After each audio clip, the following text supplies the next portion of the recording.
Everyone, welcome to this channel. তো মার্কআউটের কীভাবে passing marks আসবে, কীভাবে 100-র মধ্যে 40 পাবে, কি ট্রিক্স আছে, কি স্ট্র্যাটেজিস আছে, তো সেটা রিলেটেড প্রচুর ভিডিওস তুমি কিন্তু ইউটিউবে পাবে। বাট সেখানে আমার একটা প্রবলেম মনে হয় এবং আমার মনে হয় তোমরা ওই ব্যাপারটার সাথে রিলেট করতে পারবে। সেটা হচ্ছে তুমি দেখবে মানে অনেক ভিডিওস আছে যেখানে বলা হয় যে গ্রুপের এতগুলো কোশ্চেন করলে তুমি পাস হয়ে যাবে, গ্রুপ বি এর এই কোশ্চেন্সগুলো করে নিলে পাস হয়ে যাবে, গ্রুপ সি এর এতগুলো কোশ্চেন করে নিলে পাস হয়ে যাবে।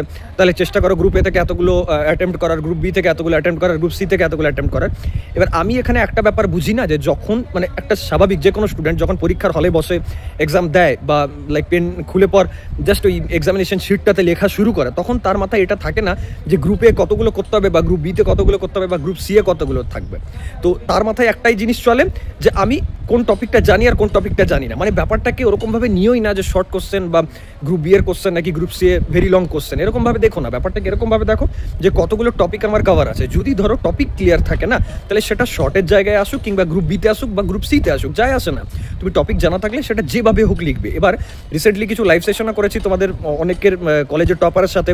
মানে লাইক তাদের মধ্যে তুমি একটা ব্যাপার কমন পাবে, যেটা হচ্ছে যে তারা কিন্তু সিলেবাসের প্রতিটা টপিকই কভার করে যায়। এবার হয়টা কি, পরীক্ষায় যেখান থেকে কোশ্চেন আসুক না কেন, কারণ দেখো মার্কআউট কিন্তু খুব আনপ্রেডিক্টেবল, আনএক্সপেক্টেড। এরকম তো নয় যে লাস্ট ইয়ারের কোনো ওয়েটেজ মেনটেন হয় বা চ্যাপ্টার ওয়েটেজ মানে স্ট্যান্ডার্ড কিছু আছে, এই চ্যাপ্টার থেকে কোশ্চেন আসবে বা 5টা চ্যাপ্টারের এরকম কিছু ওয়েটেজ দেওয়া আছে যে প্রথম 2টো থেকে এত নম্বর দেওয়া হবে, পরের 3টা থেকে এত নম্বর দেওয়া হবে। এরকম কিছু কিন্তু মেনটেন হয় না, আমি যতদূর জানি বা অ্যানালিসিস অনুযায়ী বুঝেছি।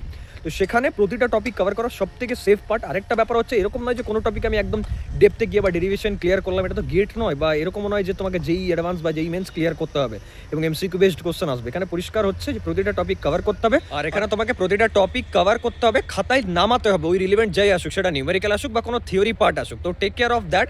আমি সবাইকে এটাই বলবো যে সিলেবাস কভার করো, ঠিক আছে? সিলেবাস কভার স্টার্ট করে দাও। বাকি কোন কোন জায়গায় ইম্পর্টেন্ট, কোথা থেকে বেশি আসার চান্সেস আছে, কীভাবে নিউমেরিক্যালসগুলো ক্লিয়ার করবে, কোন কোন জায়গাগুলো টাফ আছে, কোন কোন জায়গায় ইজি বা স্কোরিং পার্ট, সেই রিলেটেড লাইভ সেশন এই চ্যানেলে খুব তাড়াতাড়ি আসবে। এবং প্রতিটা ডোমেনে মানে বিবিএর আলাদা লাইভ সেশন হবে, বিসিএ থার্ড সেমের আলাদা লাইভ সেশন হবে, বিটেক ফিফথ সেম সিএসিআইটির আলাদা লাইভ সেশন হবে। এরকমভাবে টোটাল অনেকগুলো আমি লাইভ সেশন কিন্তু করবো। তার জন্য চ্যানেলটা এখন থেকে সাবস্ক্রাইব করে নাও। আর তোমরা কমেন্ট করে জানিও যে তোমার কোন সেমিস্টার, কোন ব্রাঞ্চ, সাবজেক্টটাই তোমাদের বেশি মানে আর কি ভয় লাগছে যে দাদা এটাতে সাপ্লি মানে পাওয়ার আমার চান্সেস বেশি মনে হচ্ছে।